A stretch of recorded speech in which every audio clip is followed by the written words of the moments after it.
Ghostbusters Afterlife is a 2021 American supernatural comedy film directed by Jason Reitman from a screenplay he co-wrote with Gil Kenan. It is the sequel to the original Ghostbusters, 1984, and Ghostbusters 2, 1989, making it the fourth film in the overall Ghostbusters franchise. This film comes from the United States, produced under Columbia Pictures and distributed worldwide by Sony Pictures. Jason Reitman, the director, is the son of Ivan Reitman, who directed the original 1984 classic and served as producer on this film. That father-son connection adds a very personal and deeply meaningful layer to the entire project. This film is not a reboot and not a remake. It is a direct continuation of the original story that fans have loved for decades. After the 2016 all-female reboot received a mixed response from audiences and caused significant financial losses for Sony, the studio decided to go back to its roots and build something that would truly honor the legacy of the original films while introducing a brand new generation of characters to carry the franchise forward. That vision is precisely what Jason Reitman delivered with Ghostbusters Afterlife. The film carries the tone of a classic Steven Spielberg adventure, heartfelt, mysterious, funny, and deeply sentimental all at the same time. Set 32 years after the events of Ghostbusters 2, the story follows a single mother and her two children who move to a rundown farm in Summerville, Oklahoma, inherited from her estranged father, who turns out to be none other than Egon Spengler, one of the founding members of the original Ghostbusters team. The story is rooted in themes of family, legacy, abandonment, grief, and the passing of identity from one generation to the next. It is as much an emotional family drama as it is a supernatural adventure, and that combination is exactly what makes this film feel so unique and memorable among all the entries in the Ghostbusters franchise. Plot details. The film opens with a gripping and mysterious sequence. An old bearded man, later revealed to be Egon Spengler, is seen speeding away from the Shander Mining Company in a pickup truck in the dead of night. He is clutching a ghost trap and is being chased by a terrifying invisible entity. He crashes into a cornfield and stumbles to his dilapidated farmhouse, where he attempts to set up an elaborate trap to capture the creature. The trap fails, and Egon Spengler dies, leaving behind nothing but a broken-down property and decades of unanswered questions. The story then shifts to Kelly Spengler, Egon's estranged daughter, who has been struggling financially as a single mother raising her two teenage children, Trevor and Phoebe. Callie has always resented her father for abandoning the family when she was young, and she carries that bitterness throughout the film. When she inherits the old farm in Summerville, she has no choice but to pack up her kids and move there, even though she feels no emotional connection to the place or the man who left it behind. Once in Summerville, things begin to get strange almost immediately. The town has been experiencing mysterious seismic tremors for years, something that nobody has been able to explain. Trevor, the older brother, starts working at a local diner where he meets a girl named Lucky. Phoebe, the younger and brilliantly intelligent daughter, begins attending a summer science class taught by Gary Gruberson, a laid-back teacher played by Paul Rudd, who also happens to be an old Ghostbusters fan and a paranormal enthusiast. Gary and Callie develop a romantic connection as the story moves forward. Phoebe is the intellectual heart of this film. She begins exploring her grandfather's farmhouse and makes extraordinary discoveries. She finds a PKE meter hidden beneath Egon's chair, a device used to detect paranormal energy. She also stumbles upon a secret laboratory that Egon built inside the property, filled with years of research, notes, maps, and ghost-busting equipment. It becomes clear that Egon did not move to Oklahoma to retire. He came here for a specific and urgent reason. He believed that Summerville was sitting on top of a massive supernatural threat, and he spent years trying to contain it alone, isolated from the rest of the world, including his own family. Trevor discovers Ecto-1, the iconic Ghostbusters vehicle, rusting away in the barn. He restores it to working condition, and the kids start using it along with the ghost-busting equipment they find in Egon's lab. Phoebe befriends a nerdy kid who calls himself Podcast, who shares her curiosity and becomes her closest companion throughout the adventure. Together, Phoebe and Podcast take Ecto-1 out for a ghost chase and manage to capture a ghost they call Muncher, a large green entity who swallows metal objects. This chase sequence is one of the most exciting and visually entertaining moments in the entire film. After being caught by the local sheriff and briefly held at the station, Phoebe uses the Ghostbusters' old telephone number and contacts Ray Stantz, one of the original Ghostbusters, played by Dan Aykroyd. Ray tells Phoebe what happened after the team broke up. He explains that Egon stole all the team's equipment and disappeared without explanation, and that the Ghostbusters disbanded after that, leaving Ray to run a small occult bookshop. Ray is bitter about what Egon did, not understanding that Egon sacrificed his relationships with everyone he loved because he believed a catastrophic supernatural event was coming and felt no one would believe him. Meanwhile, Egon's ghost begins communicating with Phoebe. He leads her through the farmhouse and shows her a wall covered in detailed notes and photographs that prove he was secretly keeping track of Callie's life from a distance. He was never truly absent. He was watching over his family even while keeping them away to protect them. This revelation hits Callie deeply and begins to crack her wall of resentment toward her father. Phoebe, Podcast, Trevor, and Lucky explore the abandoned Shander mining company and discover a Gozerian temple built deep inside the mine. Inside the temple, they find the still-living body of Ivo Shander in a casket. Shander was the architect who designed the original building in New York City that served as a gateway for Gozer in 1984, and he had been preserving himself in Somerville waiting for Gozer's return. They also discover a series of automated proton cannons that Egon had installed to prevent Gozer from crossing over into their world. At the same time, two ancient demon dogs, Zol and Vince Clortho, the same supernatural entities from the original 1984 film, possess the bodies of Callie and Gary. The possessed Callie and Gary destroy Egon's automated proton cannons, removing the last barrier that was preventing Gozer from breaking through. Gozer, the powerful Sumerian deity and the main villain of the original film, crosses over into the physical world. Shander wakes from his casket to pledge loyalty to Gozer, but she kills him immediately without hesitation, making it clear she answers to no one. Back at the farmhouse, the children set up a final defensive line using the ghost trap field that Egon had prepared around his property. The trap field fails when Zul, still possessing Lucky, manages to free herself from the traps.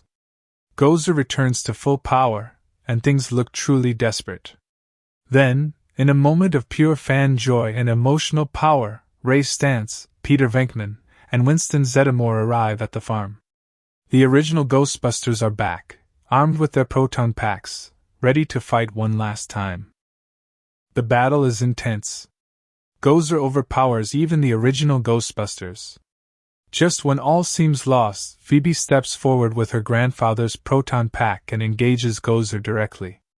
The ghost of Egon Spengler appears beside her, visible to everyone, guiding her aim and fighting alongside the new generation. The entire Ghostbusters team, old and new, crosses their proton streams to restrain Gozer. Trevor fires his proton beam at the electrical capacitors to repower the ghost traps. Callie throws the switch, and the traps successfully capture Gozer and her demon minions. In the emotional climax of the film, Egon's ghost stands before his family. He adjusts Phoebe's glasses, identical to his own, and embraces Callie. The reconciliation between a father and the daughter he was never able to be present for is the single most moving moment in the entire film. Egon then fades away peacefully into the night sky, finally at rest. In the aftermath, the three original Ghostbusters meet the Spengler family. Winston announces he will restore Ecto-1 and eventually returns it to the original Ghostbusters firehouse in New York City. A post-credits scene reveals that in the basement of the firehouse, a light on the old ghost containment unit begins flashing red, hinting that the supernatural threats of the past may not be fully contained. Cast. The lead cast of Ghostbusters Afterlife features both fresh faces and beloved returning legends.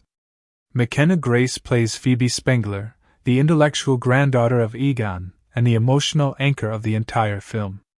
Her performance is widely considered one of the best in the movie, bringing heart, humor, and intelligence to every scene.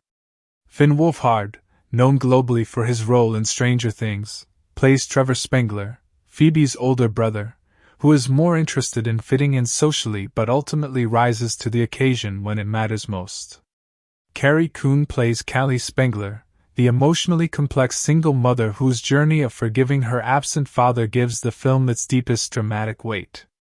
Paul Rudd plays Gary Gruberson, the science teacher with a genuine passion for the paranormal, who provides much of the film's humor and eventually becomes a key figure in the supernatural battle.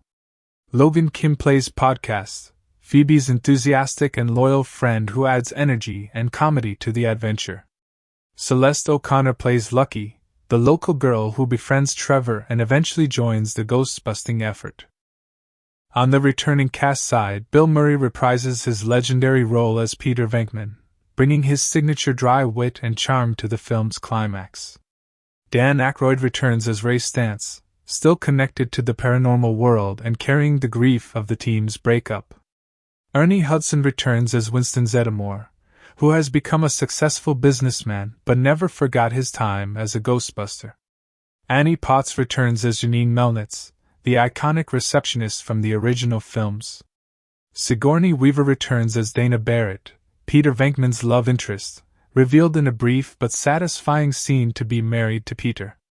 Harold Ramis, who passed away in February 2014, is honored in the film through archival footage and a deeply moving visual portrayal of Egon's ghost, paying tribute to the actor who originally created the character. J.K. Simmons plays Evo Shander, and Olivia Wilde voices and portrays Gozer the Gozerian in her terrifying physical form. Release date and box office. Ghostbusters Afterlife was officially released in the United States on November 19, 2021. The film had a long and difficult journey to release. It was originally scheduled for a summer 2020 release but was repeatedly delayed due to the COVID-19 pandemic. Sony made the decision to protect the film for a full theatrical release rather than send it to streaming, a decision that reflected how much confidence the studio had in the project. The film was rated PG-13 and has a running time of 2 hours and 4 minutes. It was produced on a budget of approximately $75 million. On its opening weekend alone, it earned around $44 million domestically in the United States, which was considered an excellent result. It went on to gross over $200 million at the global box office, making it a clear commercial success for Sony Pictures. The success of the film immediately sparked conversations about future sequels, which eventually led to the follow-up film Ghostbusters: Frozen Empire, released in 2024. Trailer and reception. The official trailer for Ghostbusters: Afterlife was released online and generated millions of views and enormous excitement from fans of the original franchise. The trailer was deliberately mysterious and emotional, focusing on the sense of discovery and legacy rather than explosive action. It teased Egon's farmhouse, the ghost-busting equipment, Ecto-1, and the small-town Oklahoma setting while keeping the appearance of the original Ghostbusters a complete surprise for audiences in theaters. Critics gave the film a moderately positive reception, with the film landing at around 66% on Rotten Tomatoes. Audience scores were considerably higher, with many fans rating it extremely well for the emotional tribute it paid to the legacy of Harold Ramis and the original Ghostbusters team. The film received an A Cinema score from audiences, which is one of the highest possible ratings, indicating very strong audience satisfaction. Final thoughts. Ghostbusters: Afterlife is more than just a sequel. It is a love letter to the original Ghostbusters and to the late Harold Ramis, whose presence is felt in every frame of the film. It successfully introduces a new generation of characters while honoring everything that made the original so special. The combination of supernatural adventure, sharp humor, heartfelt family drama, and pure nostalgia makes it one of the most satisfying franchise continuations in recent Hollywood history. If you have not seen this film yet, it is absolutely worth your time, whether you are a lifelong Ghostbusters fan or someone experiencing the franchise for the first time. The complete story of Ghostbusters, Afterlife, 2021. The beginning, Egon's last night. The story of Ghostbusters, Afterlife begins on a dark and stormy night in the small, quiet town of Somerville, Oklahoma. The sky above the Shander Mining Company is filled with unnatural clouds, swirling and crackling with an energy that does not belong to any ordinary storm. From deep within the mine shaft, a powerful proton blast erupts into the night sky, lighting up the darkness for a brief and terrifying moment.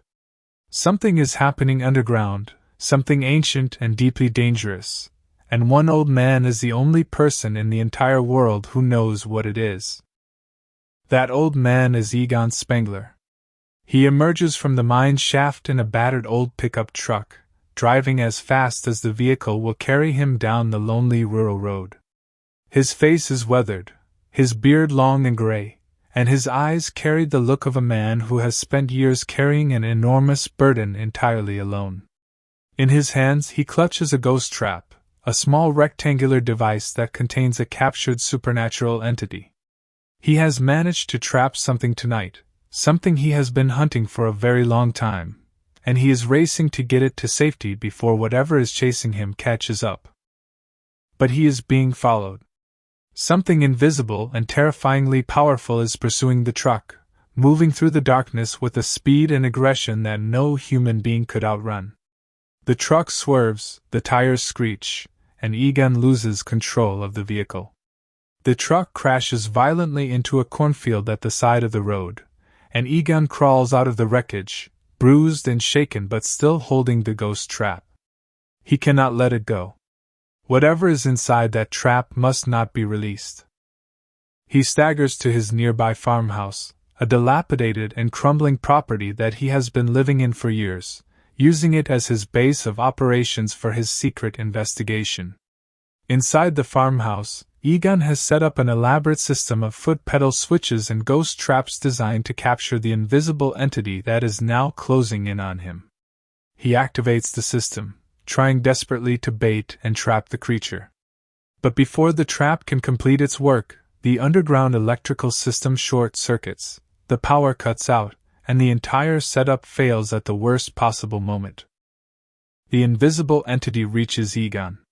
He stumbles backward, his body giving out under the weight of the supernatural force pressing down on him.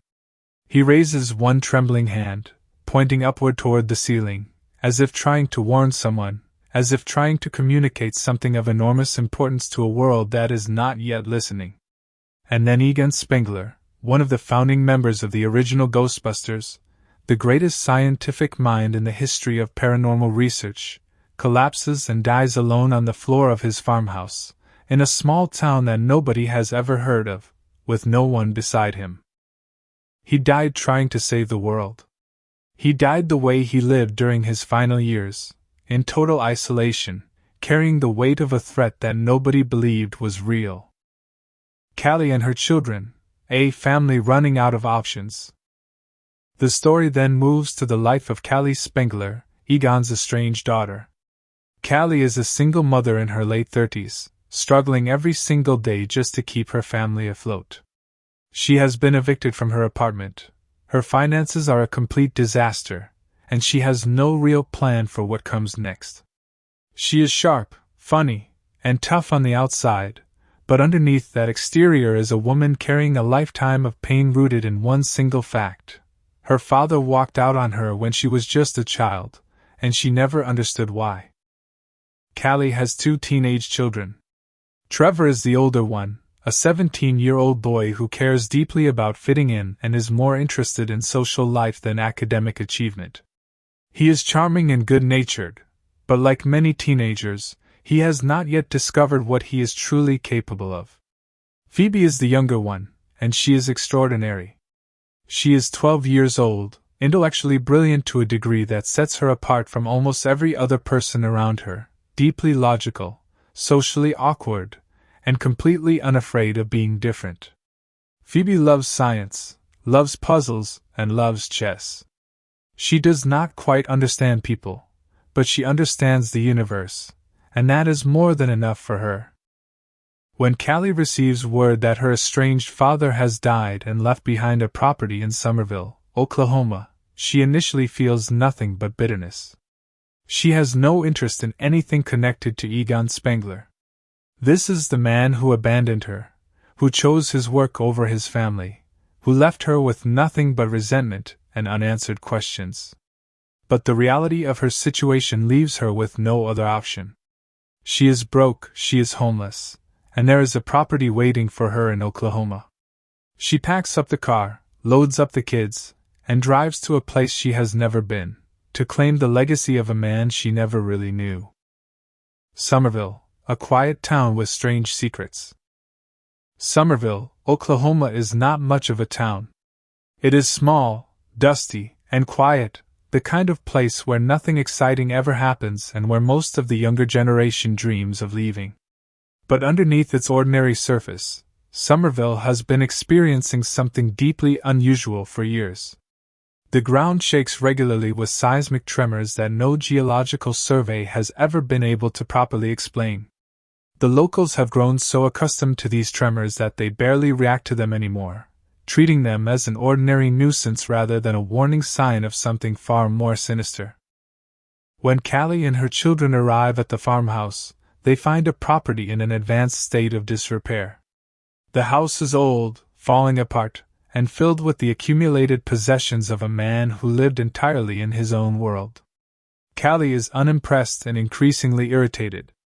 Trevor is bored and immediately starts looking for any reason to get out of the house. But Phoebe is fascinated. While everyone else sees a broken-down farmhouse, Phoebe sees a puzzle. She begins exploring carefully and methodically, the way she approaches everything in life, looking for patterns and details that others might miss. Almost immediately, Phoebe starts finding things. She discovers a PKE meter hidden beneath her grandfather's old chair. A PKE meter is a device used to detect and measure paranormal energy, and the fact that it was hidden under the chair suggests it was placed there deliberately, as if Egon wanted someone to find it. She finds strange markings on the floors and walls, circuit diagrams that she does not immediately understand, and notebooks filled with years of dense scientific observations. Something about this place feels important to her, though she cannot yet explain why. Meanwhile, Trevor discovers the old barn on the property. Inside it, buried under years of dust and debris, he finds Ecto-1, the iconic Ghostbusters vehicle, the old white hearse with the ghost logo on the side that fans of the original films will recognize immediately. The car is in terrible condition, rusted and broken down, but Trevor has a natural mechanical ability and immediately sees the potential in it. He begins working on restoring the vehicle, partly out of boredom and partly because something about the car speaks to him in a way he cannot fully articulate. Summer school in Gary Gruberson.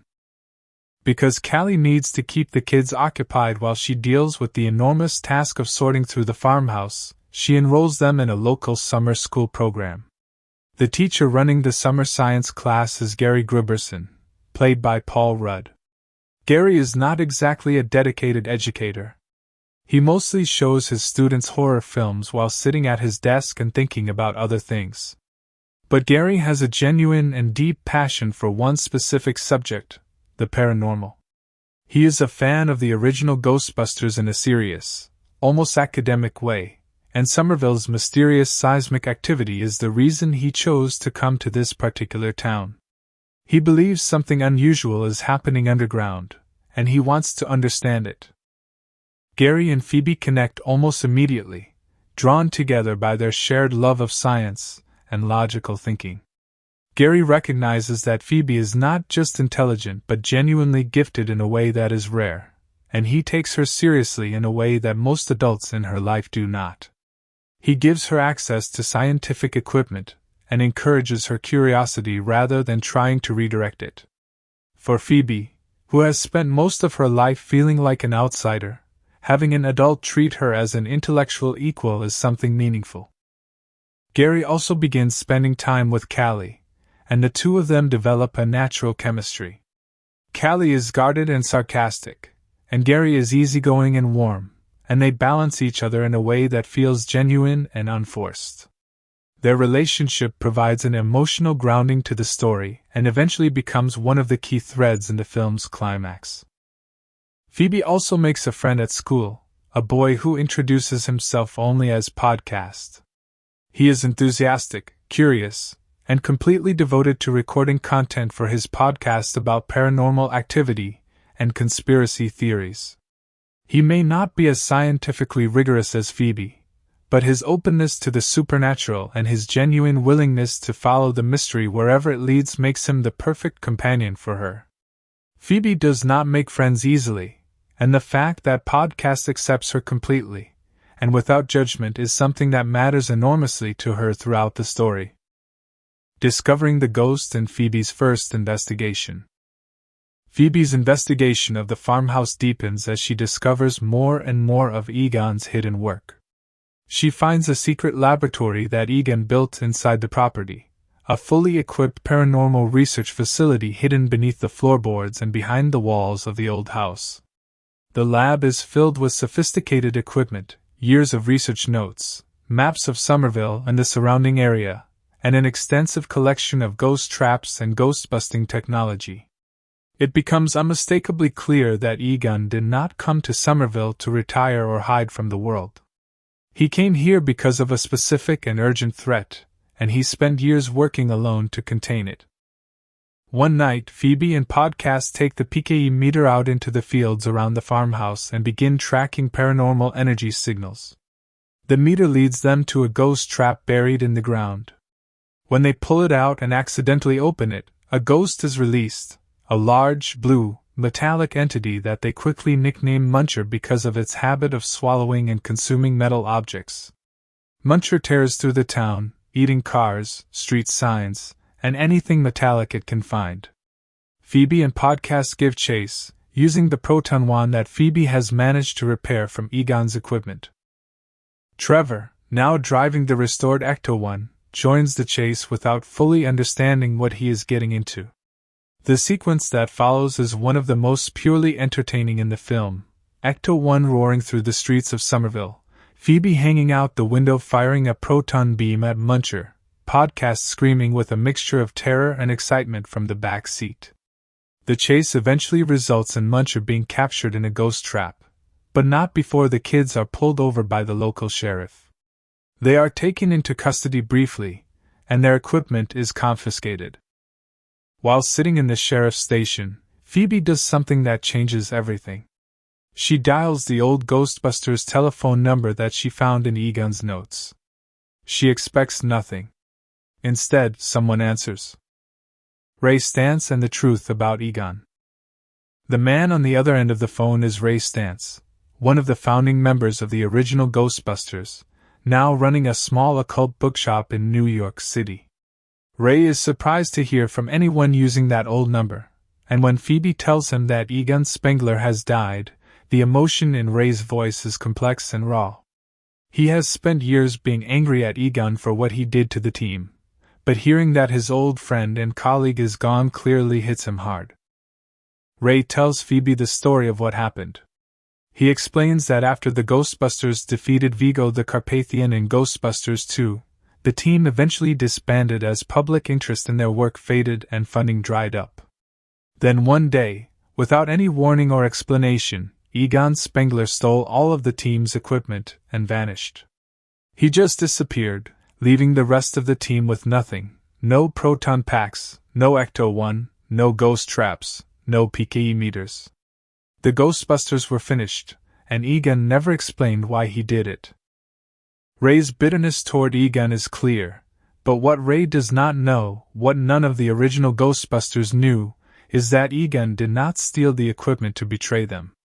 He took everything because he believed a catastrophic supernatural event was building in Somerville, something connected to Gozer the Gozerian, the ancient Sumerian deity that the Ghostbusters defeated in New York City in 1984. Egon believed that Gozer's return was imminent, and that the mine in Somerville was the new focal point for that supernatural energy. He knew the rest of the team would not believe him, and rather than argue, he simply took what he needed and went to fight the threat alone. Egon sacrificed his friendships, his reputation, his relationship with his daughter, and eventually his own life, all to try to stop something that he was certain was coming. He was right about everything. He was just not able to finish the job alone. Egon's secret: a father who watched from a distance. One of the most emotionally powerful moments in the film comes when Egon's ghost begins communicating with Phoebe. He has been present in the farmhouse since the opening scene, an invisible presence that Phoebe begins to sense through her scientific instruments, and eventually through direct interaction. Egon guides Phoebe through the farmhouse, leading her to a wall in his study that is covered in photographs, notes, and clippings. But these are not photographs of ghosts or paranormal activity. They are photographs of Callie. Newspaper clippings. School records. Photographs taken from a distance, the kind that a person takes when they are watching someone they love but cannot approach. Egon was never truly absent from his daughter's life. He was watching her from a distance, keeping track of her, staying as close as he dared without making contact. He believed that bringing her into his world would put her in danger, and so he kept her away to protect her. The wall of photographs is proof of a love that he never knew how to express, a love that he buried so deeply inside his work and his mission that it became invisible to everyone who needed to see it. When Callie discovers this wall, it destroys her. All of the anger and resentment she has carried for her entire adult life comes crashing against this undeniable evidence that her father never stopped thinking about her. She does not know whether to cry or scream. She is overwhelmed by the grief of time lost and love that was never communicated properly. This moment is the emotional center of the entire film, and it reframes everything that has come before it.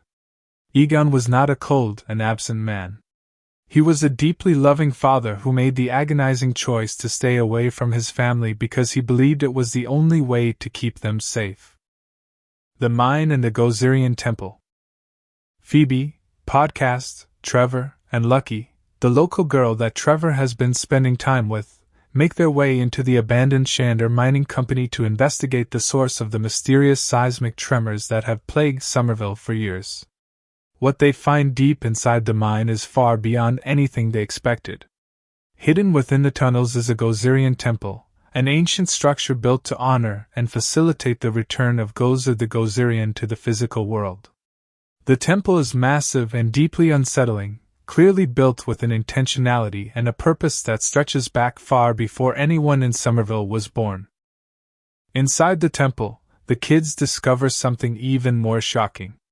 There is a casket in the depths of the structure, and inside that casket is a man who is still alive, Ivo Shander, the architect who designed the original building in New York City that served as a supernatural antenna and gateway for Gozer in 1984. Shander has been preserving himself in a state of suspended animation inside the mine, waiting for Gozer's return so that he can be present to witness the conquest of the world he devoted his life to enabling. He is ancient, horrifying, and absolutely convinced of his own importance to Gozer's grand design.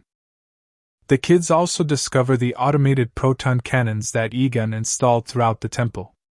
These cannons have been running continuously, firing proton beams at the dimensional barrier that separates Gozer's realm from the physical world, preventing her from crossing over. This is what Egon was doing in Somerville all those years. He was not just investigating the supernatural energy in the mine. He was actively fighting it, using technology he built himself to hold back a supernatural invasion that the rest of the world had no idea was coming. The cannons are the reason Gozer has not been able to break through. They are the only thing standing between Somerville and the end of the world. Zeuel and Dins Clortho, Possession.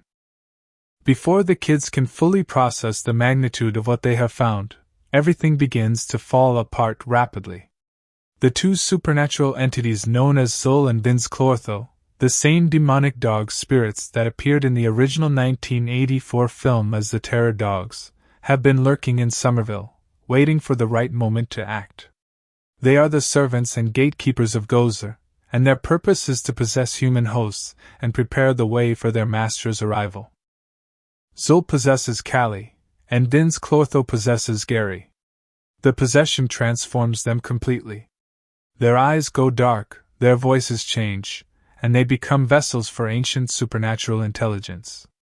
Possessed by these entities, Callie and Gary march into the mine and systematically destroy Egon's automated proton cannons, dismantling the defensive system piece by piece. Without the cannons firing, the dimensional barrier weakens rapidly. The last line of defense that Egon spent years building collapses in minutes. And then Gozer crosses over. Gozer the Gozerian enters the physical world in her full power, emerging in Somerville with the terrifying authority of an ancient and virtually omnipotent supernatural being. She is not the towering Stay-Puffed Marshmallow Man form that the original Ghostbusters faced in 1984. She appears in a humanoid form, but her presence is overwhelming and her power is absolute. Ivo Shander awakens from his casket, rises to his feet, and approaches Gozer with arms outstretched, pledging his eternal loyalty and devotion to the god he has served his entire life. Gozer looks at him for a moment, and then kills him without ceremony, without acknowledgement, without the slightest hesitation. Shander falls dead, and Gozer moves on without a second thought. His entire life of service meant nothing to her. The ghost trap field and the last defense. Back at the farmhouse, the children scramble to activate the last defensive measure that Egon left behind. Egon had built an elaborate ghost trap field around the perimeter of the farmhouse, a system of connected traps designed to contain Gozer if she ever managed to break through. If the field can be activated and if Gozer can be drawn into it, there is a chance, however slim, that she can be captured and the world can be saved. The field activates, and for a moment, it seems to be working. But Zul, still possessing Lucky's body after being briefly freed from Callie, manages to break the hold of the trap field. Gozer reclaims her full power, the field collapses, and the children are left standing in an open field facing an ancient deity with nothing but their courage and the proton equipment they have learned to use over the course of a single summer. Trevor and Podcast fight off a swarm of miniaturized Stay-Puffed Marshmallow Men, tiny but surprisingly vicious creatures who tear through the interior of Ecto-1, trying to sabotage the equipment. Trevor manages to fight them off and repair the damage to the vehicle. He drives Ecto-1 forward and fires his proton beam at the large electrical capacitors nearby, sending a surge of power back into the ghost trap system. The traps begin to charge up again. The return of the original Ghostbusters. At the moment when all seems truly and completely lost, headlights appear on the road approaching the farmhouse.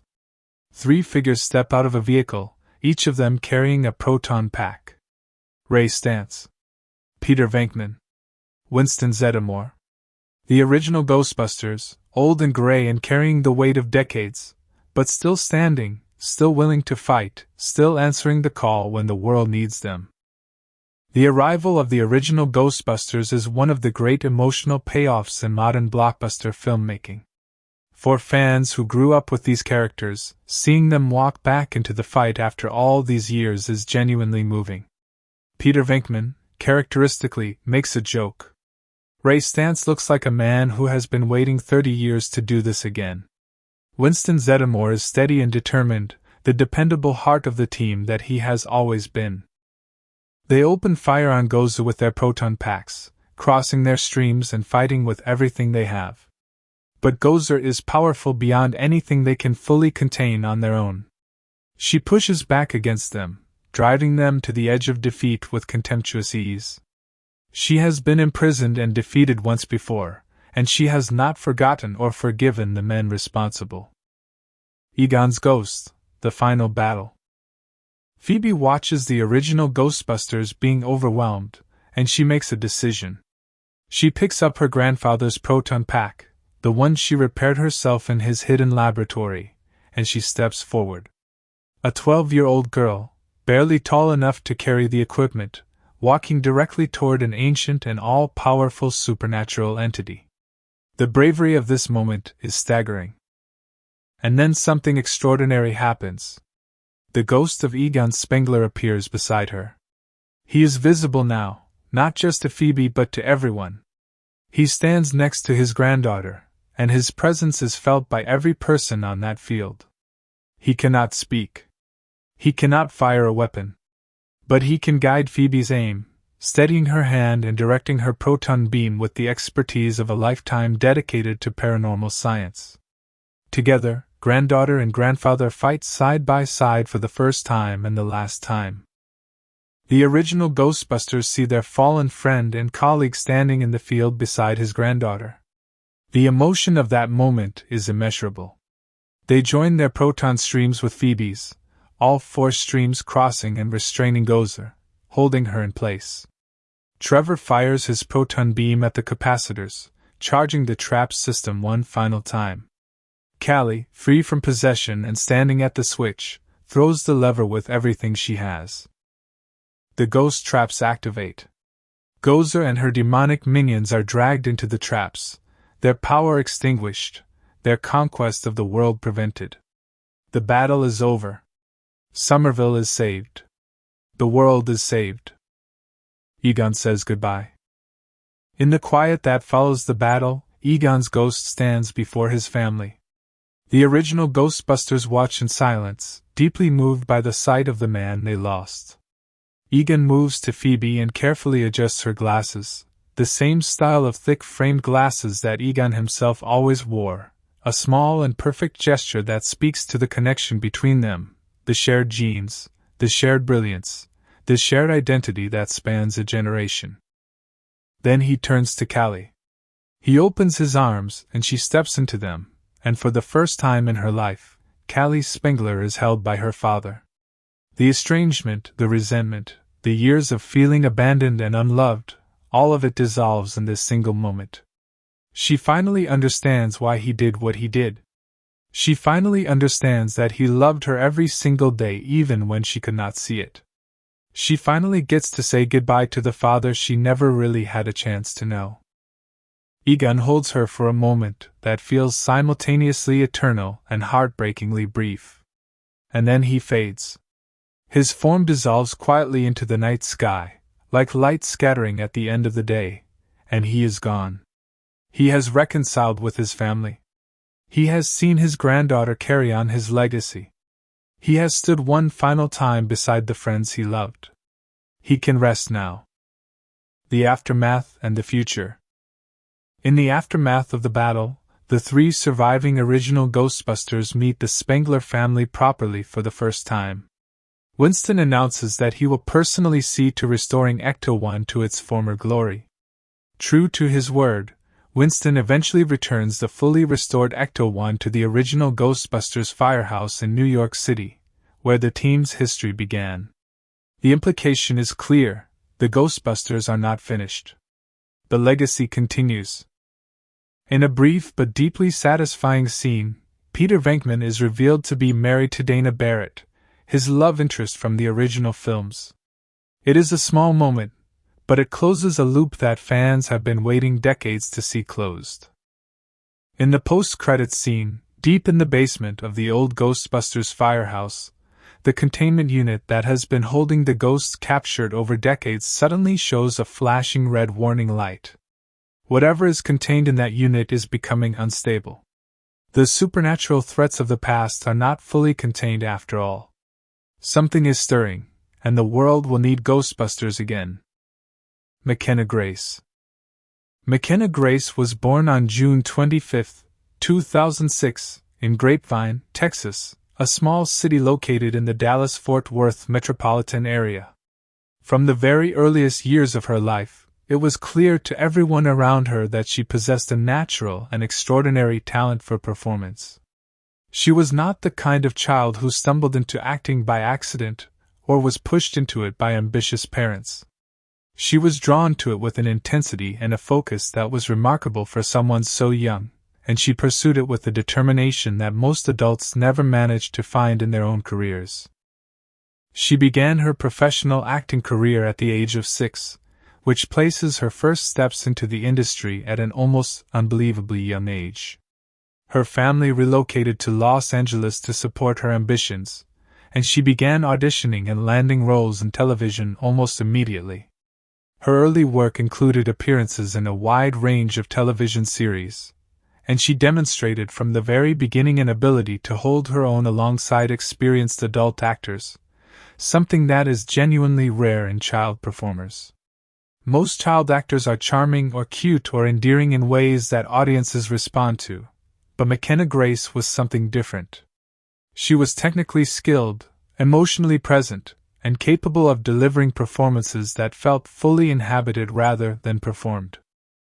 Her early television credits include appearances on shows such as Crash and Bernstein, The Young and the Restless, and Ravenswood.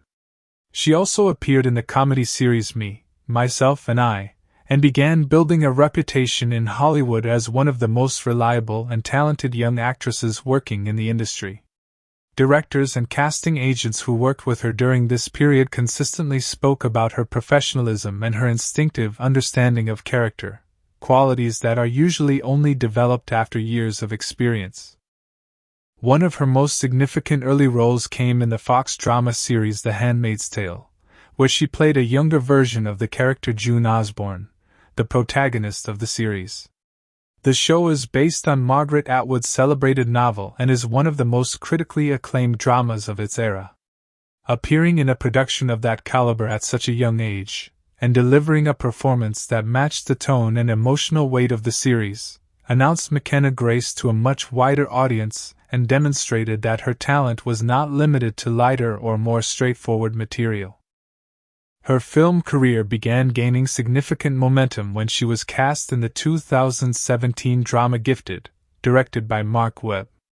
In this film, she played Mary Adler, a 7-year-old mathematical genius being raised by her uncle, played by Chris Evans.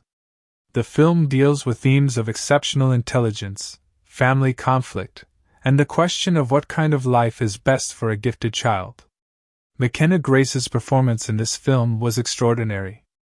She played a character of remarkable intellectual ability while simultaneously conveying the emotional vulnerability and the simple need for love and belonging that defined childhood regardless of intelligence. Critics praised her performance extensively, and many pointed to it as one of the finest performances by a child actor in recent years. The role required her to portray genuine mathematical ability convincingly, to hold her own in deeply emotional scenes opposite Chris Evans, and to carry much of the film's emotional weight on her young shoulders. She did all of this with a confidence and a grace that left audiences and critics genuinely astonished. She continued to build her film career with appearances in several other notable productions. She appeared in Annabelle Comes Home, part of the popular Conjuring horror universe, where she played Judy Warren, the daughter of paranormal investigators Ed and Lorraine Warren.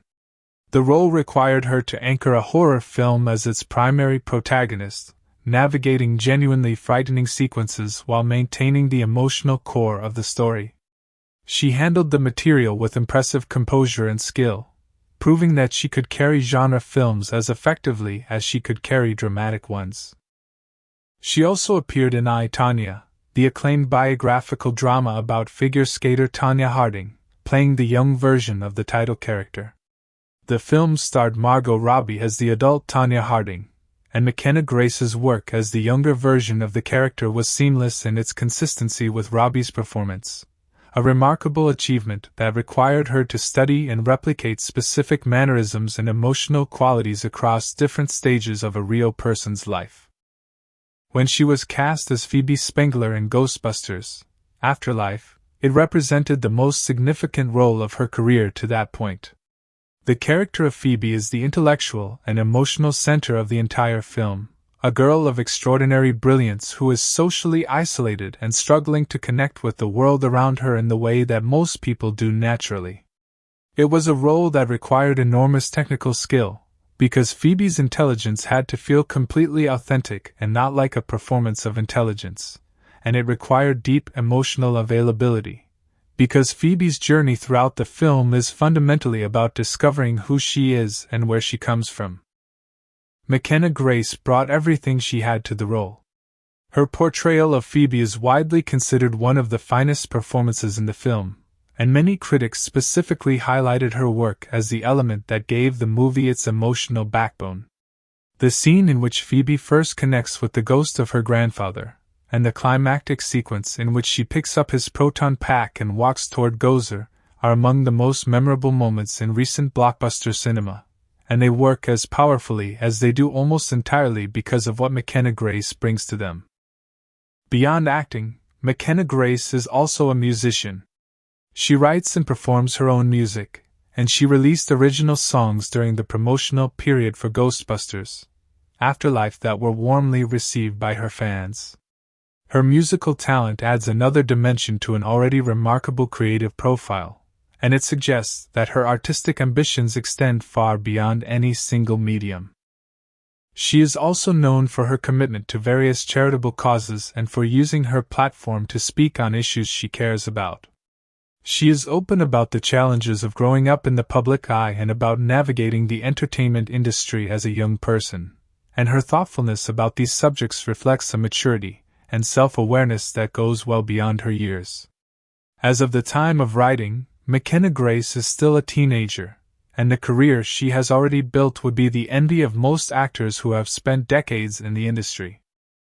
Finn Wolfhard. Finn Wolfhard was born on December 23, 2002, in Vancouver, British Columbia, Canada. He grew up in Vancouver, which has become one of the major centers of film and television production in North America due to its diverse landscapes and its relatively lower production costs compared to Los Angeles. Growing up in that environment meant that the world of film and television was not entirely foreign to Finn, though his path into acting was not straightforward or immediately obvious. As a child, Finn was deeply passionate about music. He was drawn to guitar from a young age and spent significant time developing his skills as a musician, something that would remain a central part of his identity long after his acting career took off. He was also a voracious consumer of film and television, developing a particular love for genre material, horror, science fiction, and adventure stories that carried the specific tone of the 1980s era of popular culture. This love of 80s genre storytelling would prove to be enormously relevant to the directions his career would take. His acting career began modestly with small roles in television productions, but everything changed in 2016 when he was cast as Mike Wheeler in the Netflix science fiction horror drama Stranger Things.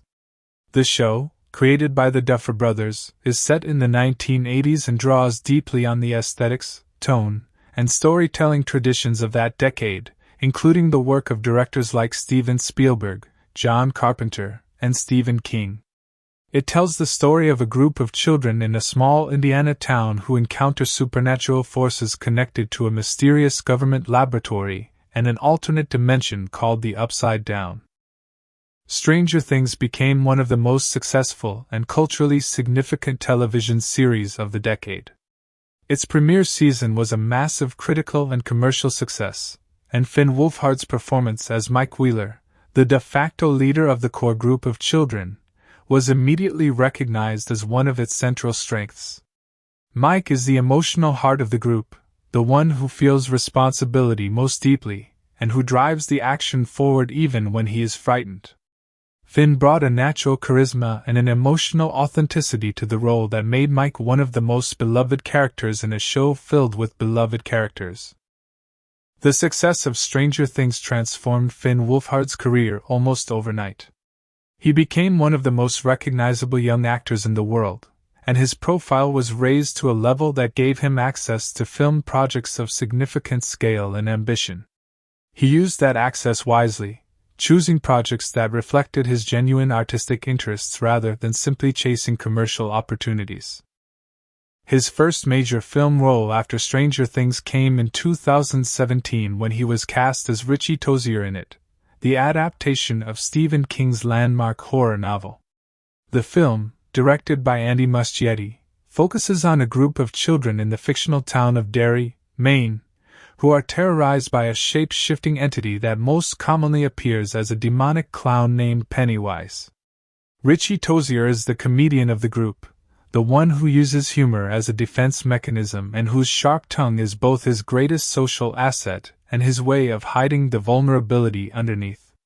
Finn's portrayal of Richie was widely praised, with particular recognition given to his comedic timing and his ability to shift between humor and genuine fear within the same scene. The film was a massive commercial success, breaking records for horror film openings, and Finn reprised the role in the 2019 sequel at Chapter 2. His film career continued to develop in interesting and varied directions. He appeared in The Goldfinch, the adaptation of Donna Tartt's Pulitzer Prize-winning novel, and in Ghostbusters, Afterlife as Trevor Spengler. Trevor is a different kind of role from the intense dramatic and horror work that had defined much of his early career. Trevor is a teenager trying to figure out who he is, more interested in social connection than in the extraordinary circumstances unfolding around him, but ultimately discovering a courage and a capability that he did not know he possessed. Finn brought a natural likability and a grounded quality to Trevor that made the character feel real and relatable. Throughout all of his acting work, Finn never abandoned his passion for music. He is a founding member of the band Calpurnia, which he formed with friends while still a teenager. Calpurnia plays indie rock music influenced by artists like Mac DeMarco and Always, and the band developed a genuine following and released music that was well received by critics. After Calpurnia disbanded, Finn formed a new band called the Aubreys with his friend Malcolm Craig, and the two continue to write and perform music together. His commitment to music is not a celebrity hobby or a side project undertaken for image purposes. It is a genuine artistic passion that he takes as seriously as his acting career. Finn Wolfhard has spoken openly in interviews about the experience of growing up in the public eye and the importance of maintaining a sense of normalcy and personal identity despite the extraordinary circumstances of his career. He is known within the industry for his professionalism, his creative seriousness, and his genuine enthusiasm for collaborative artistic work. He has also been candid about using his platform to speak on social and political issues, including matters related to mental health and social justice. As his career continues to develop, he has expressed clear interest in directing and writing, suggesting that his ambitions in the creative field extend well beyond performance. Carrie Coon. Carrie Coon was born on January 24, 1981, in Copley, Ohio, a township in the northeastern part of the state. She grew up in Ohio and showed an interest in the performing arts from a relatively young age, though her path to becoming one of the most acclaimed stage and screen actresses of her generation was long, carefully built, and rooted in a classical theatrical training that gives her work a depth and a technical precision that sets her apart from the majority of her peers. She attended Ohio University, where she studied English and theater, developing the analytical and literary sensibility that would later inform the intelligence and complexity she brings to every role. After completing her undergraduate studies, she pursued further theatrical training and became deeply embedded in the world of professional stage performance. She worked extensively in theater for years before achieving significant recognition on screen, building a body of stage work that gave her an extraordinary foundation of craft and technique. Her theatrical career includes work with some of the most prestigious theater companies in the United States. She was a member of the Steppenwolf Theater Company in Chicago, one of the most celebrated ensemble theater companies in American history, and her work there helped establish her reputation as one of the most gifted stage actresses of her generation. She appeared in numerous productions and developed the kind of ensemble acting skills and emotional rigor that only come from sustained, committed work in serious theater over many years. Her breakthrough in the wider public consciousness came with her role in the stage production of Who's Afraid of Virginia Woolf, Edward Albee's searing and devastating play about a marriage falling apart over the course of a single night. The production, which ran on Broadway in 2012 and starred Tracy Letts and Amy Morton alongside Carrie Coon, was a massive critical success and is widely considered one of the finest Broadway productions in recent decades. Carrie Coon's performance earned her a Tony Award nomination, placing her among the elite of American stage performance, and announcing her to audiences and industry professionals who might not have encountered her previous stage work. Her television career began gaining major momentum with her casting in the HBO drama series The Leftovers, which aired from 2014 to 2017. The show, based on Tom Perotta's novel and developed for television by Perotta and Damon Lindelof, deals with a world in which 2% of the global population has mysteriously and inexplicably vanished, and focuses on the psychological, spiritual, and social impact of that event on the survivors. Carrie Coon played Nora Durst, a woman who lost her entire family in the event and who navigates an almost unbearable grief while trying to reconstruct meaning and purpose in her life. The role demanded an extraordinary range of emotional expression and required her to portray a character dealing with the kind of loss that most dramatic writing would not know how to handle with honesty and restraint. Carrie Coon did not just handle it. She made Nora Durst one of the most fully realized and deeply moving characters in prestige television of that era. She simultaneously appeared in the third season of the FX anthology crime drama Fargo, another of the most acclaimed television productions of recent years. In Fargo, she played Gloria Burgle, a meticulous and quietly determined small-town police chief investigating a murder in a case that grows increasingly complex and strange. The role was entirely different from her work in The Leftovers, requiring a more contained and observational approach, but she brought the same depth and intelligence to it. Her ability to inhabit two such different roles simultaneously, in two such highly regarded productions, confirmed her status as one of the truly exceptional actresses working in American television. Her film career developed alongside her television work and continued to demonstrate her range and her willingness to take on challenging and varied material. She appeared in Avengers, Infinity War and Avengers: Endgame as Proxima Midnight, a villain in the Marvel Cinematic Universe, demonstrating that she could operate effectively within large-scale franchise filmmaking as well as in intimate dramatic work. She appeared in Gone Girl, David Fincher's acclaimed psychological thriller, in a supporting role as Nick Dunn's twin sister, delivering a performance that many critics noted was one of the most grounded and emotionally honest elements of the film.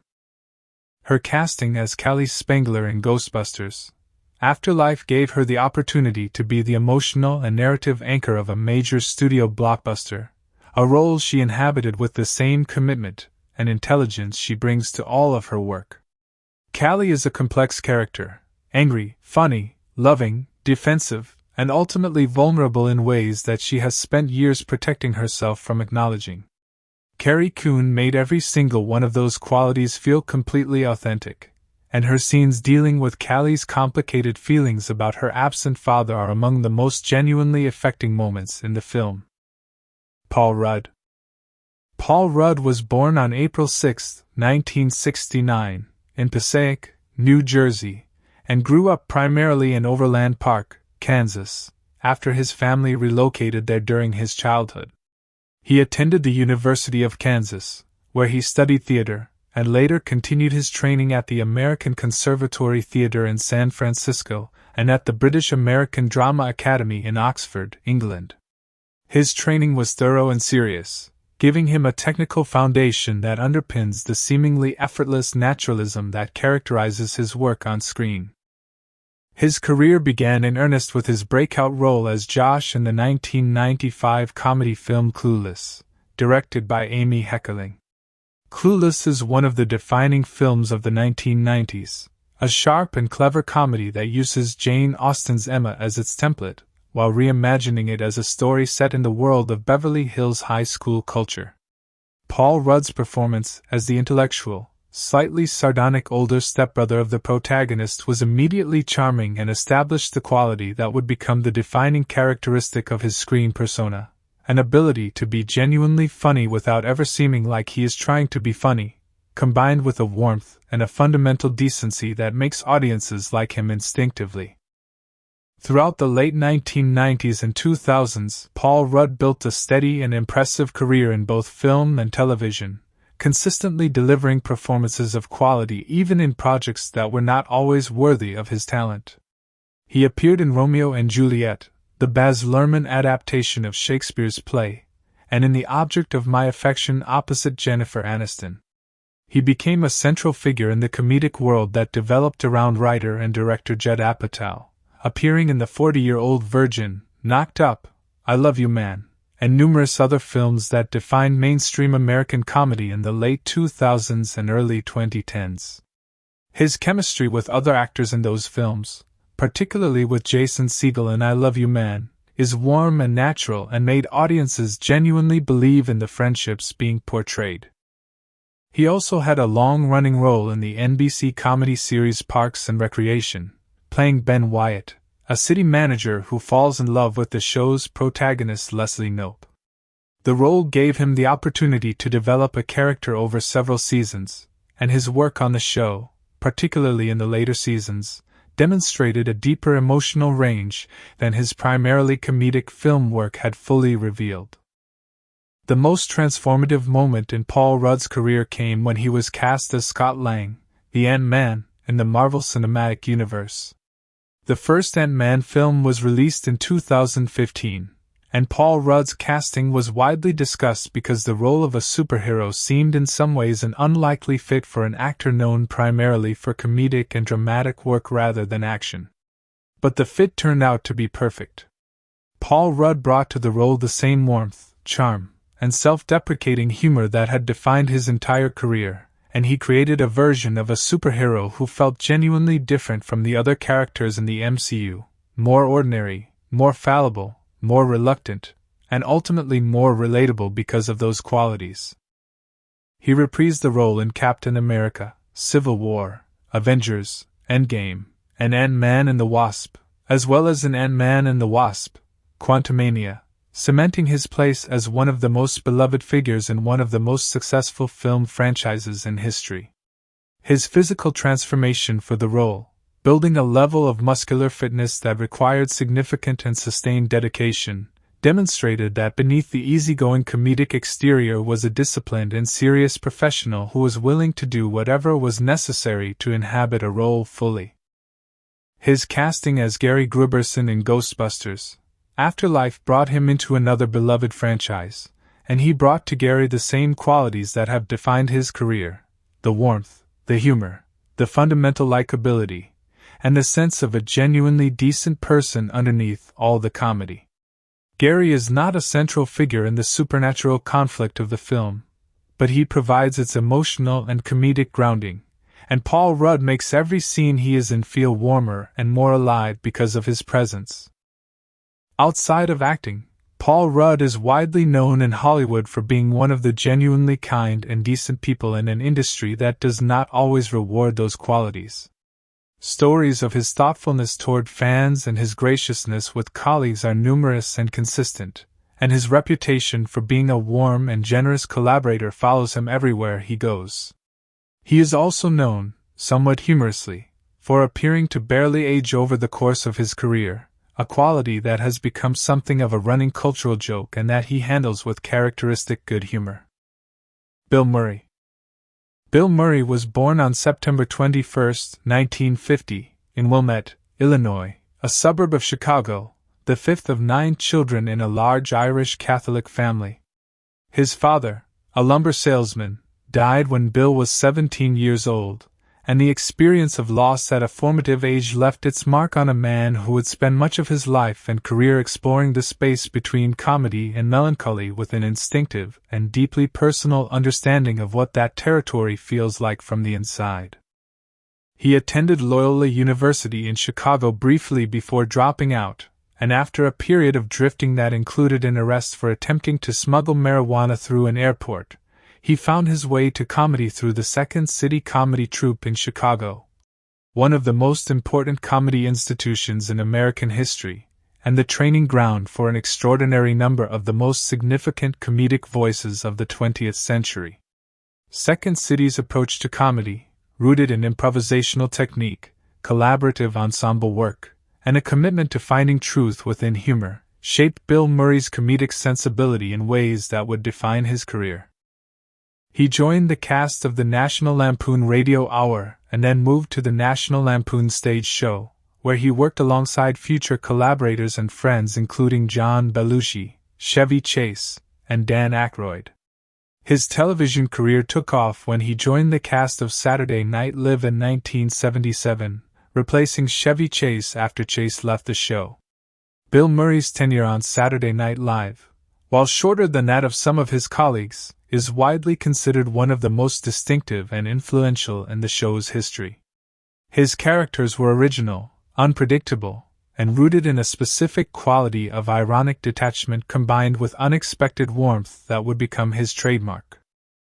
His film career launched with Meatballs in 1979, and he followed it with Caddyshack in 1980, a comedy that has become an enduring classic of the genre and in which his improvisational performance as Carl Spackler, the groundskeeper obsessed with gophers, is widely considered one of the funniest performances in American film comedy history. He appeared in Stripes in 1981 alongside Harold Ramis, beginning a creative partnership that would produce some of the most beloved films of the decade, and then in Tootsie in 1982, where his supporting role demonstrated for the first time on a large scale that his comedic gifts were rooted in a genuine dramatic intelligence. The release of Ghostbusters in 1984 transformed Bill Murray from a beloved comedic star into one of the most recognizable and beloved figures in popular culture. As Peter Venkman, the smooth-talking, perpetually self-interested, and surprisingly heroic parapsychologist, Bill Murray created one of the great comedic characters in film history. Venkman's particular quality, the sense of a deeply intelligent man who has decided that the best way to navigate a ridiculous world is to treat everything with amused detachment, while secretly caring deeply about the people around him, is pure Bill Murray, drawn directly from the qualities that define his screen persona and presumably large parts of his actual personality. He followed Ghostbusters with a string of films that demonstrated the depth and range of his talent.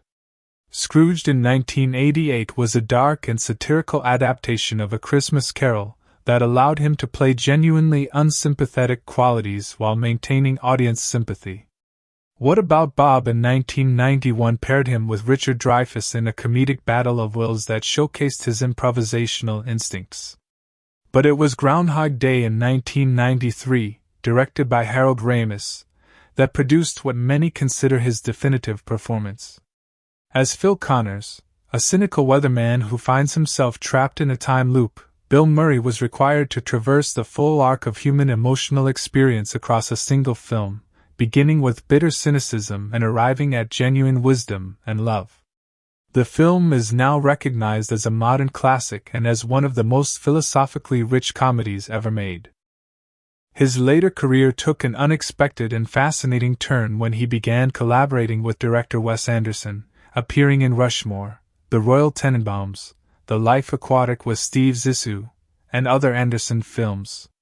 He also starred in Sofia Coppola's Lost in Translation, a quiet and melancholy film about loneliness and connection in which he delivered what many consider the most purely dramatic performance of his career, earning him an Academy Award nomination.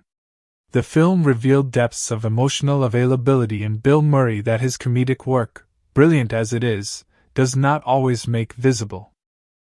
His return as Peter Venkman in Ghostbusters, Afterlife was a deeply meaningful moment for generations of fans, and the reunion of the original Ghostbusters on screen carries a weight that goes beyond nostalgia into something approaching genuine grief for Harold Ramis, who was not there to stand alongside his friends and colleagues one last time.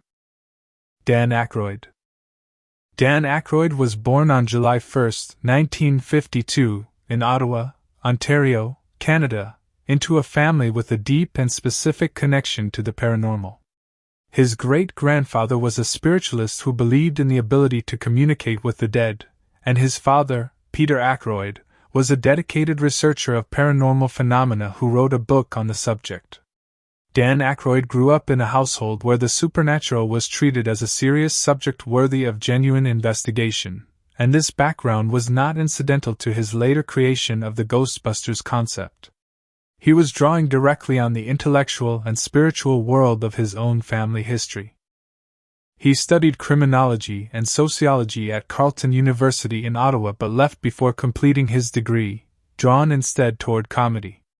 He became involved in the comedy scene in Toronto and eventually found his way to the Second City Comedy Troupe, the same institution that had shaped Bill Murray and so many other significant comedic voices of the era. His time at Second City established the improvisational skills and the collaborative instincts that would define his approach to comedy throughout his career.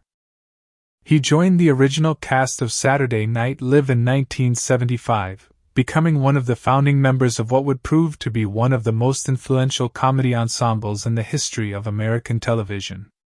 His SNL work is characterized by an extraordinary range and a commitment to character that goes beyond simple impersonation or sketch comedy. He was a writer as well as a performer, contributing enormously to the creative output of the show's early seasons, and his characters were drawn with a specificity and a depth that distinguished them from more conventional sketch comedy. His film career began with the Blues Brothers in 1980. Which he co-wrote and starred in alongside John Belushi.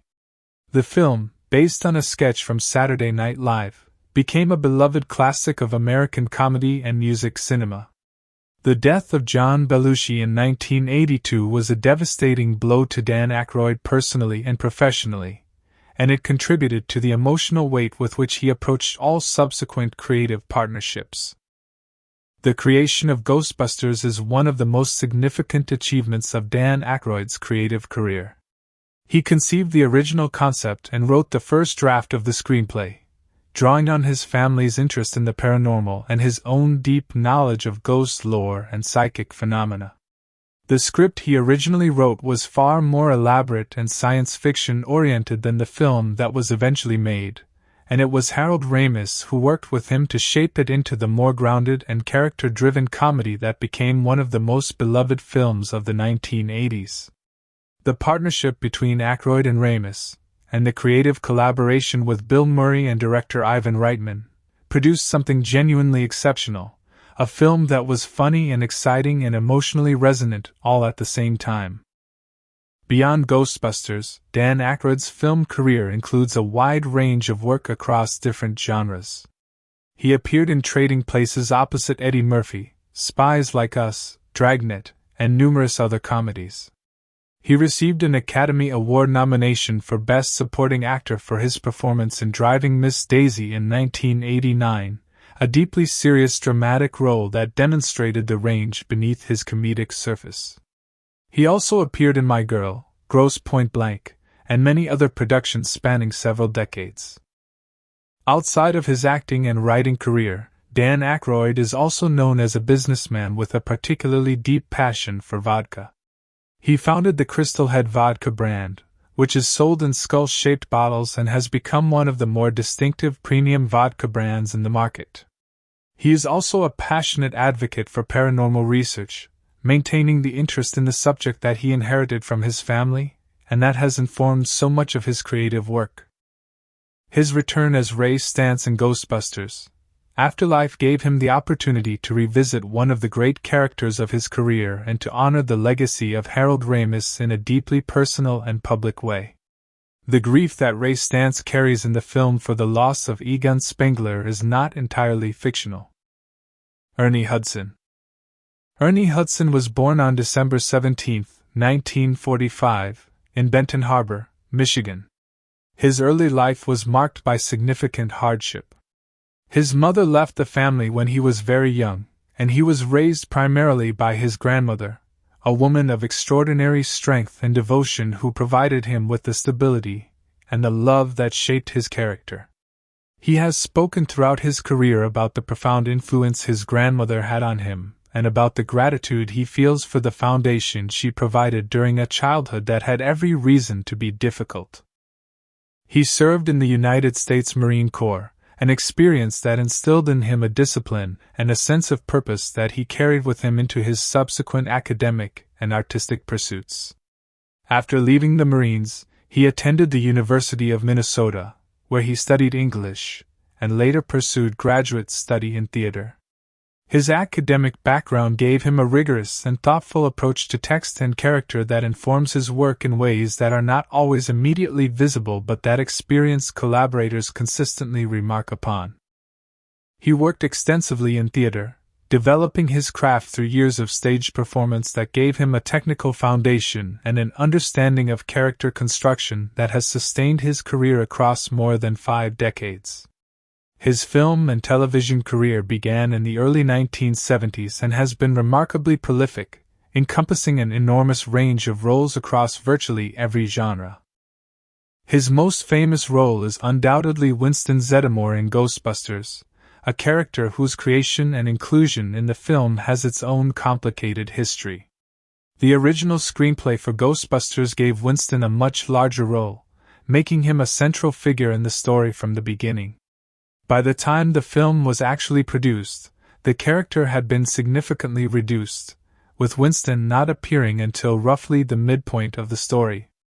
This reduction has been a source of genuine frustration for Ernie Hudson over the years, and he has spoken about it openly and with the kind of candor that reflects both his dignity and his perspective on an industry that has not always treated black performers with the recognition and equity they deserve. Despite the reduced role, Ernie Hudson's performance as Winston Zeddemore is enormously important to the success of Ghostbusters. Winston is the most grounded and ordinary member of the team, the one who provides a point of identification for audiences who might find the brilliant eccentricity of Venkman, Stantz, and Spengler somewhat difficult to fully relate to. His famous line, responding to Ray's description of paranormal phenomena with the simple declaration that he believes in whatever they need him to believe in as long as there is a paycheck involved, is one of the funniest moments in the film precisely because it grounds the supernatural adventure in an entirely recognizable human perspective. His career outside of Ghostbusters has been enormously prolific. He appeared in The Hand That Rocks the Cradle, a thriller in which he played a key supporting role. He had a significant recurring role in the HBO prison drama Oz, one of the most critically acclaimed and groundbreaking dramatic series of the late 1990s, playing Warden Leo Glynn with a quiet authority and moral complexity that many critics considered one of the strongest elements of the show. He appeared in Conduct Unbecoming, The Crow, and numerous other film and television productions across a career that spans more than 5 decades and encompasses an extraordinary breadth of material.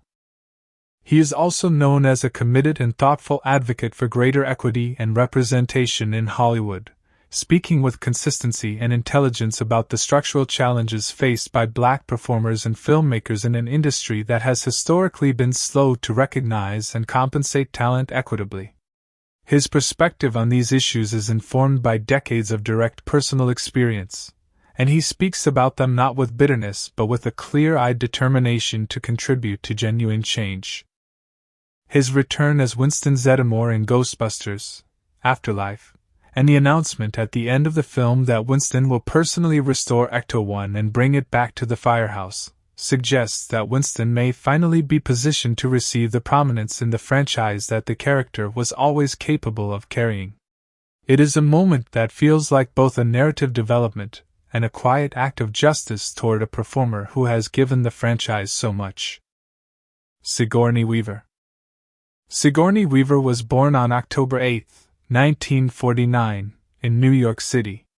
Her full birth name is Susan Alexandra Weaver, and the name Sigourney was one she chose for herself as a teenager, taking it from a minor character in F. Scott Fitzgerald's novel The Great Gatsby, a detail that speaks to the literary sensibility that has always been part of her identity. Her father was Sylvester Weaver, a pioneering television executive who served as the president of NBC and was one of the most influential figures in the early development of American television. Her mother was the English actress Elizabeth Inglis, She grew up surrounded by people who took the arts seriously, in an environment that shaped her own deep commitment to creative work. She attended Stanford University, where she initially struggled to find her footing and felt out of place, before finding her way to drama. She later attended the Yale School of Drama, one of the most prestigious theatrical training programs in the world, where she received the rigorous and demanding classical training that would form the foundation of everything she would subsequently achieve. At Yale, she trained alongside actors who would go on to significant careers of their own, and she developed the technical precision and intellectual seriousness that characterize her approach to performance. Her career breakthrough came with the 1979 science fiction horror film Alien, directed by Ridley Scott. In this film, she played Ellen Ripley, a warrant officer on a commercial spacecraft who faces a terrifying and virtually invincible extraterrestrial creature after it comes aboard the ship and begins killing the crew one by one. The role of Ripley was groundbreaking in ways that are sometimes difficult to fully appreciate in retrospect, because the landscape has changed so significantly in the decades since. In 1979, the idea of a woman as the sole surviving protagonist of an action horror film, not a victim or a love interest or a supporting figure but the actual hero, the person who does what needs to be done and survives through her own intelligence and courage, was genuinely radical.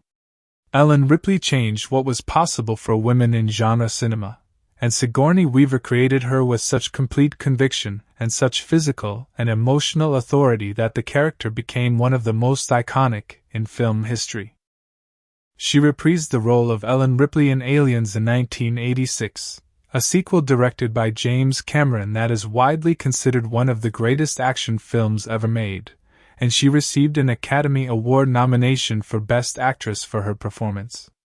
The nomination was itself something of a landmark, as dramatic recognition for performances in science fiction and action films was not common at that time, and the nomination was a recognition that what Sigourney Weaver was doing in the Alien films was not simply genre performance but genuine acting of the highest order.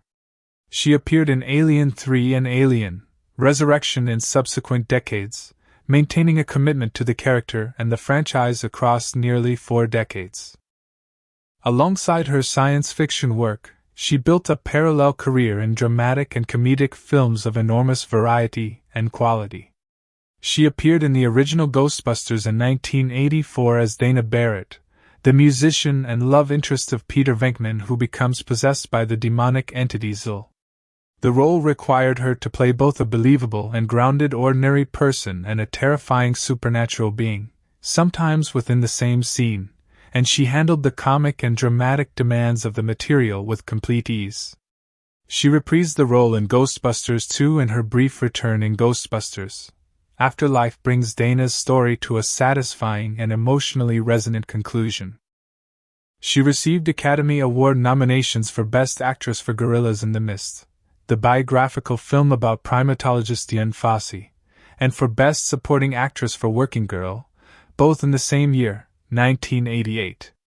Being nominated for both categories in a single year for 2 completely different films in 2 completely different genres is an extraordinary achievement that speaks to the depth and range of her talent. She has continued to work prolifically across film, television, and theater across a career that now spans more than 5 decades, and she remains one of the most respected and admired figures in the acting profession. The making of Ghostbusters, Afterlife, budget, production, and behind the scenes. The budget and financial planning. When Sony Pictures decided to move forward with Ghostbusters, Afterlife, one of the most important conversations that happened before a single frame was ever shot was the question of money. How much would this film cost, and how much did it need to make in order to be considered a success? These are questions that shape everything in Hollywood, and the answers to those questions in this particular case were fascinating and deeply informed by the lessons learned from the previous attempt to revive the franchise. The 2016 Ghostbusters reboot, directed by Paul Feig and starring an all-female cast, had been produced on a budget of approximately $144 million. Despite earning over $229 million at the global box office, the film was considered a financial disappointment because the enormous production budget, combined with the equally enormous marketing spend required to launch a major franchise film, meant that the movie needed to earn significantly more than it did just to break even. Sony lost a substantial amount of money on the 2016 film, and that experience fundamentally shaped the financial approach to Ghostbusters: Afterlife.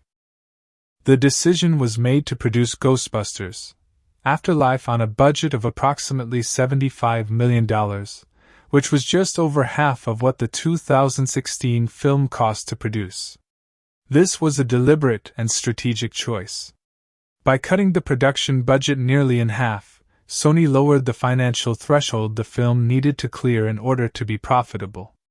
It also meant that the filmmakers had to be creative and disciplined about how they spent their money, which in many ways is exactly the kind of pressure that produces better filmmaking. Constraints force creativity, and the decision to make a more modestly budgeted film pushed Jason Reitman and his production team to find inventive and thoughtful solutions rather than simply throwing money at problems. The $75 million budget was allocated across several major areas of production. A significant portion went to the visual effects work required to bring the supernatural elements of the story to life, including Gozer, the Terror Dogs, Muncher the Ghost, the miniature Stay Puft Marshmallow Men, and the various proton stream and ghost trap effects that are central to the film's action sequences.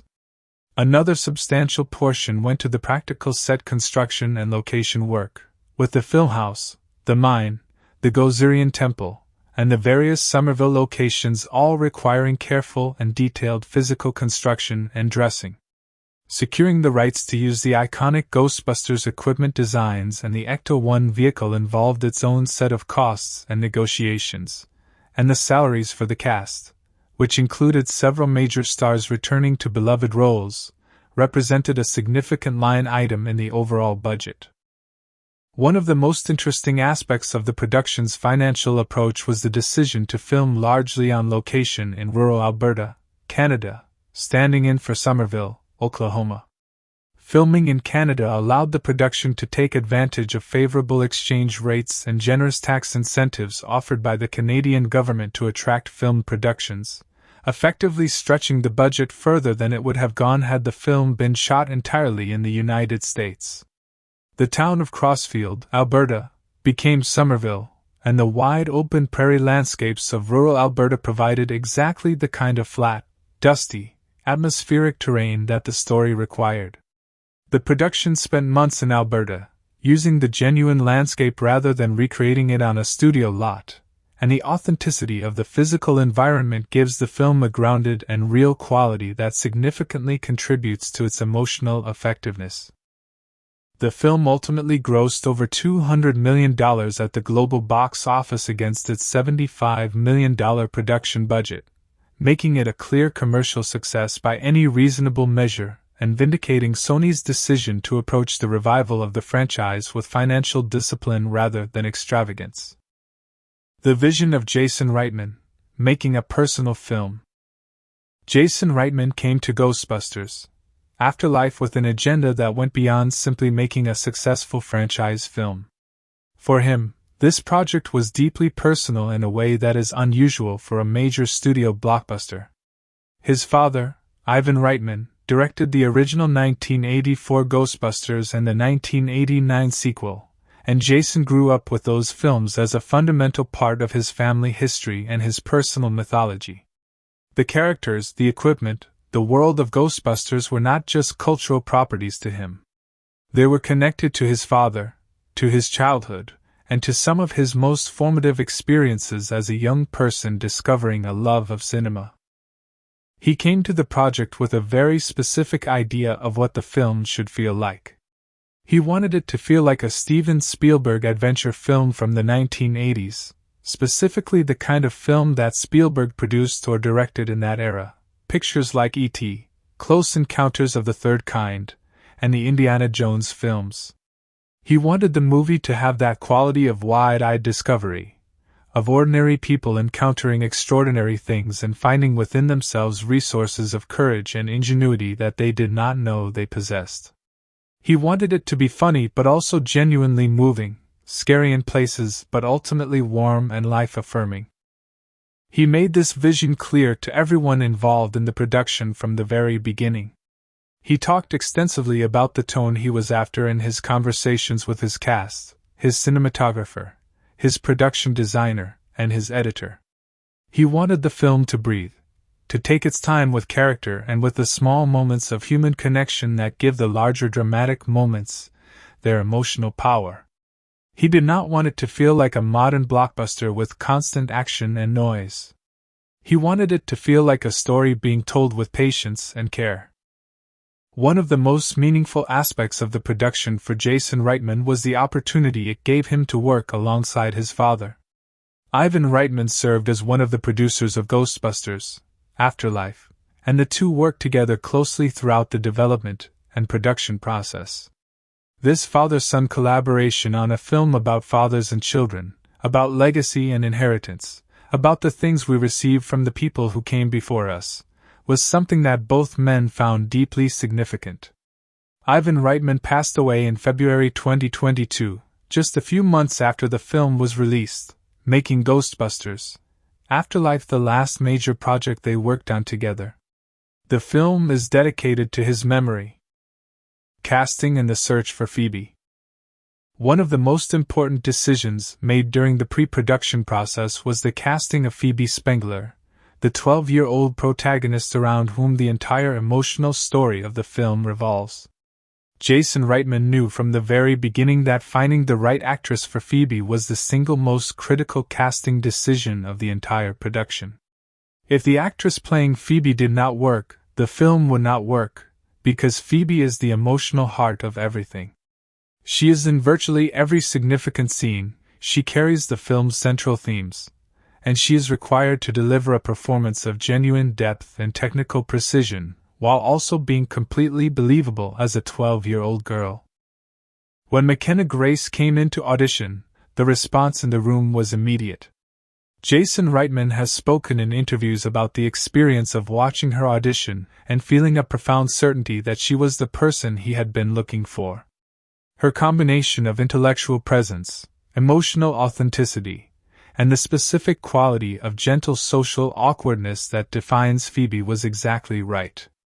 She was also a genuine fan of the original Ghostbusters films, something that mattered enormously to Jason Reitman because he wanted the people making this film to understand and care about the world they were entering. McKenna Grace threw herself into the preparation for the role with an intensity that impressed everyone around her. She studied the original films in exhaustive detail, learning everything she could about the history of the Ghostbusters universe, the science that underlies the equipment, and the specific qualities of Egon Spengler that she would need to channel in her portrayal of his granddaughter. She worked extensively with the physical proton pack equipment, learning how to carry and operate it convincingly so that when the time came to film the action sequences, her handling of the equipment would feel natural and earned rather than performed. Building the world, sets and production design. The production design of Ghostbusters, Afterlife was one of the most labor-intensive and meticulous aspects of the entire production. Production designer Francois Auder led a team that was responsible for creating every physical environment in the film, from Egon's farmhouse and hidden laboratory to the interior of Ecto-1, the abandoned mine, and the Gozerian temple discovered beneath Somerville.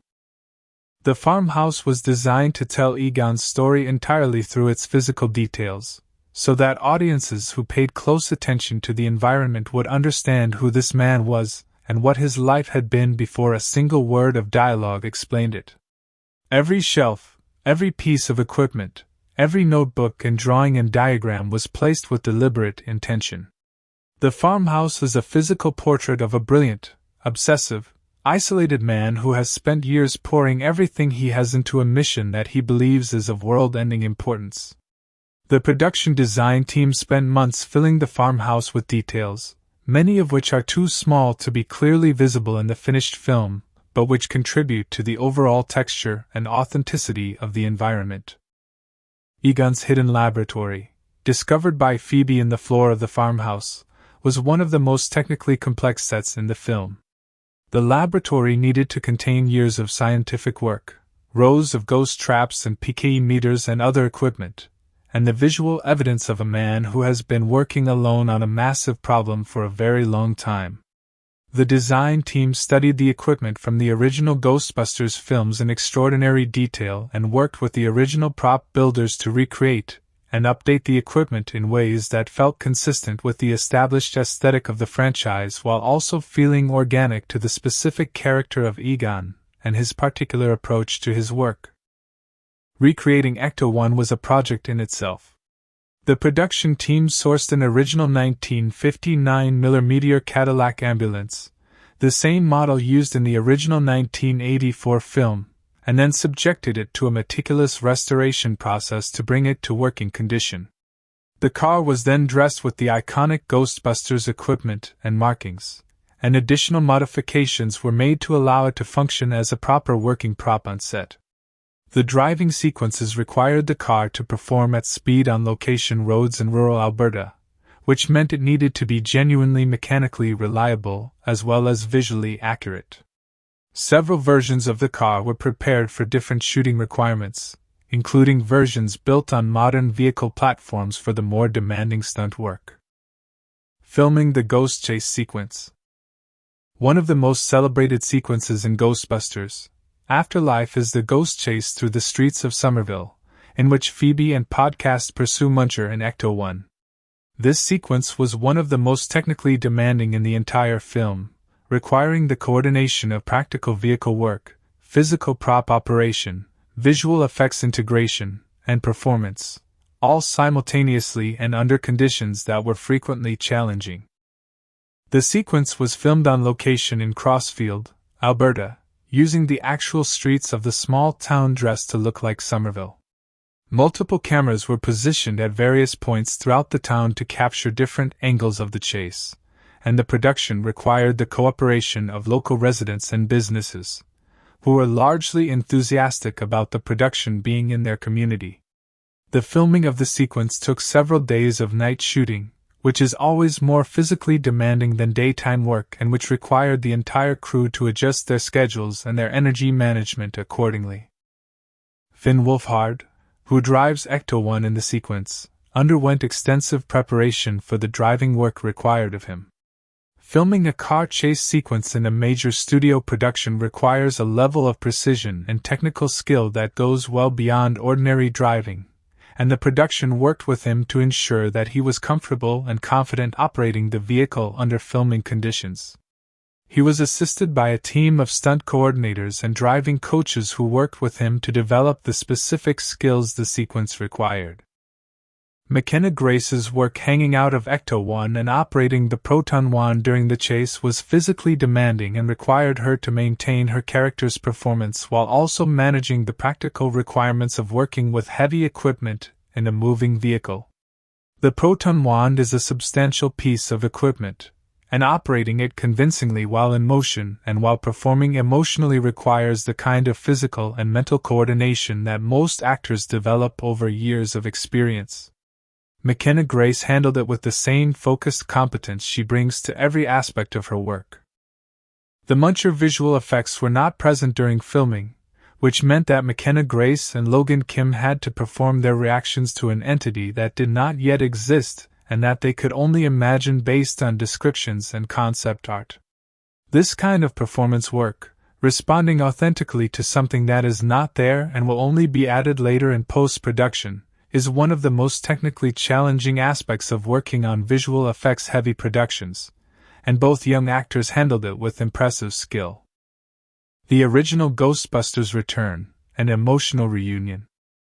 The return of Bill Murray, Dan Aykroyd, and Ernie Hudson to their roles as Peter Venkman, Ray Stantz, and Winston Zeddemore was the single most emotionally loaded element of the entire production. These three men had not appeared together on screen as those characters since Ghostbusters 2 in 1989, and the weight of that absence, combined with the absence of Harold Ramis, made their return something that carried significance far beyond what any ordinary filming experience carries. Jason Reitman kept the involvement of the original Ghostbusters as secret as possible throughout the production and marketing of the film. While their return was hinted at, and eventually confirmed in promotional material, the full extent of their involvement, and the specific nature of their appearance in the film was kept closely guarded.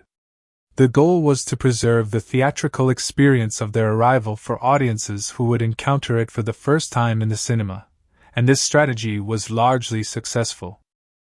When the day came to film the climactic sequence in which the original Ghostbusters arrive at the Somerville farmhouse, the atmosphere on set was described by everyone present as genuinely extraordinary. Bill Murray, Dan Aykroyd, and Ernie Hudson walked onto the set in their original Ghostbusters uniforms, carrying their proton packs, and the entire crew stopped what they were doing. People who had grown up watching these films, who had dreamed of working on a Ghostbusters production, found themselves standing a few feet away from the original Ghostbusters, and the emotional impact of that moment was overwhelming for many of them.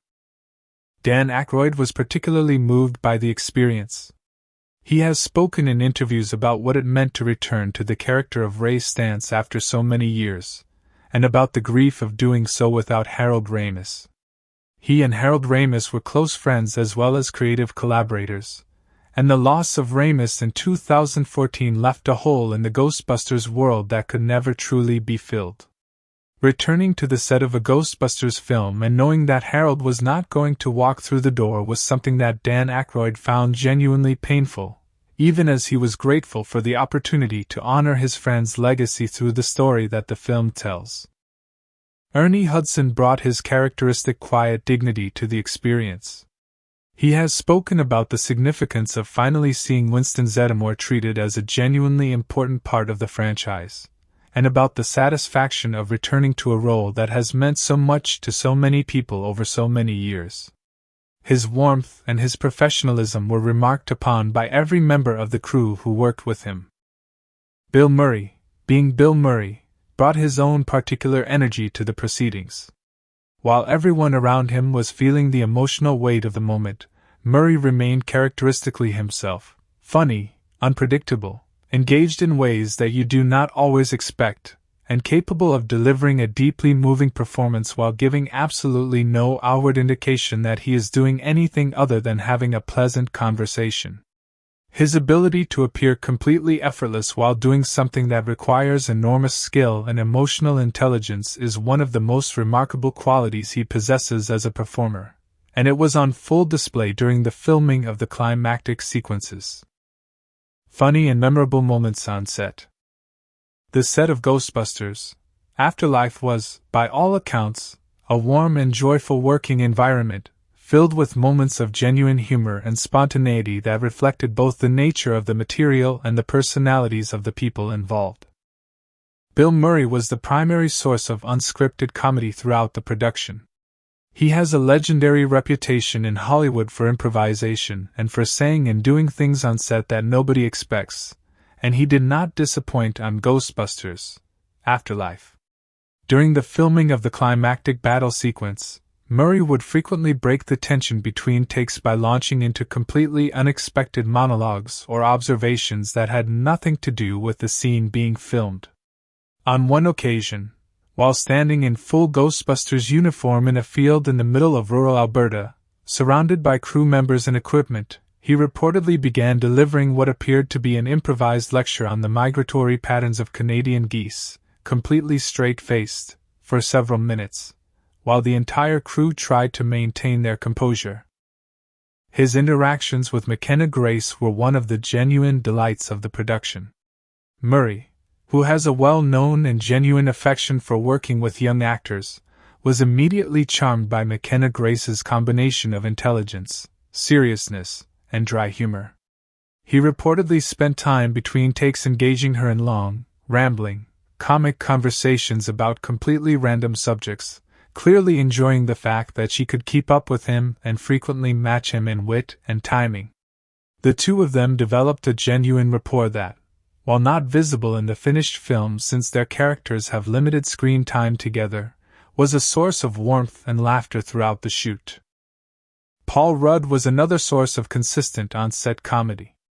Rudd is known within the industry for being genuinely funny in ordinary social situations, not in a performative way but in the natural, dry, observational way of someone who simply finds the world inherently amusing.